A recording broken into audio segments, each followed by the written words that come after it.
तो एपिसोड 1 के स्टार्ट में हम देखते हैं कि फोगी मैट और कैरन बाहर घूम रहे होते हैं और उतने में उनको पता चलता है कि उसकी क्लाइंट को किसी ने मार दिया है। उसके दौरान ही फोगी को भी गोली लग जाती है और इन सबको मारा होता है पॉइंट डेक्स्टर ने, जो कि अपना बदला ले रहा होता है। उसके बाद बहुत ही हैवी सीन दिखाते हैं डेयर डेविल और पॉइंट डेक्स्टर के दरमियान फाइट सीन काफ़ी मज़े का था। उसके बाद हम देखते हैं कि भाई फोगी मर चुका है और डेयर डेविल भाई रो रहा होता है। उसने हरा तो देता है लेकिन बचा नहीं पाता फोगी को। इसके बाद एक साल आगे बढ़ा के हमें दिखाते हैं कि भाई मैट अपनी ज़िंदगी देख रहा है और वनेसा जो होती है वो यहाँ पे फिक्स का काम संभाल रही होती है, लेकिन फिक्स वहाँ पे दोबारा एंट्री मारता है और भाई थोड़ा सा जो मूड है वो वनेसा का ख़राब हो जाता है। पॉइंट डेक्स्टर को सज़ा हो जाती है और फिक्स जो है वो मेयर के लिए इलेक्शन लड़ने के लिए तैयार होता है। और ये जो बंदा है ये है टोनी सोप्रानो का सन, मतलब कि जेम्स गैंडोल्फिनी का बेटा है।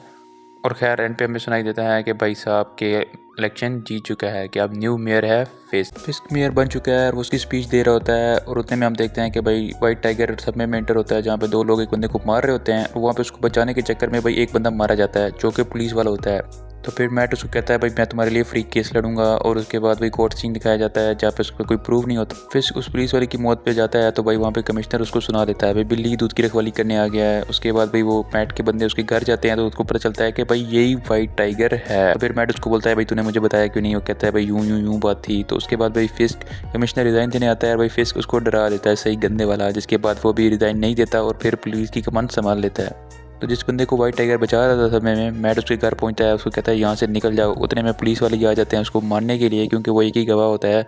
तो उसके बाद भाई भी बहुत ही हैवी वाला फाइट सीन दिखाई देता है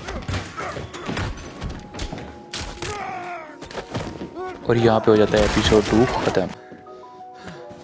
जिस पुलिस वाले का पार्टनर मरता है वो मैट से बात करने के लिए आता है वॉशरूम में और थोड़ी सी उनकी बहस होती है। उस वह होता है उसको इन्होंने प्रोटेक्ट करके रखा हुआ होता है और कोर्ट में फिर उस पुलिस वाले का जो होता है वो सारे झूठ ही बोलते रहता है, मतलब कि कहता है मुझे नहीं पता, कुछ नहीं पता।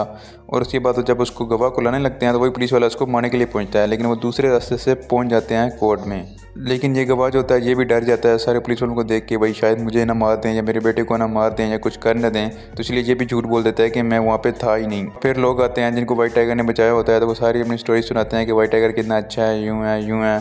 और उसके बाद कोर्ट को वो कहता है कि तुम्हें क्यों करते थे। वो कहता था क्यों मुझे अच्छा लगता था। और उसके बाद भाई जो चोरी होती है वो उसको आज़ाद कर देती है, कहते हैं कि ये बेगुनाह है और कोर्ट उसको फ्री कर देता है। और एंड पे हमें दिखाते हैं कि वाइट टाइगर फिर से लोगों को बचाने के लिए निकलता है, लेकिन इस पर उसे कोई मार देता है जिसने पनिशर की शर्ट पहनी होती है। मुझे लगता तो नहीं ये पनिशर है, लेकिन उसको बदनाम करने की कोशिश हो सकती है।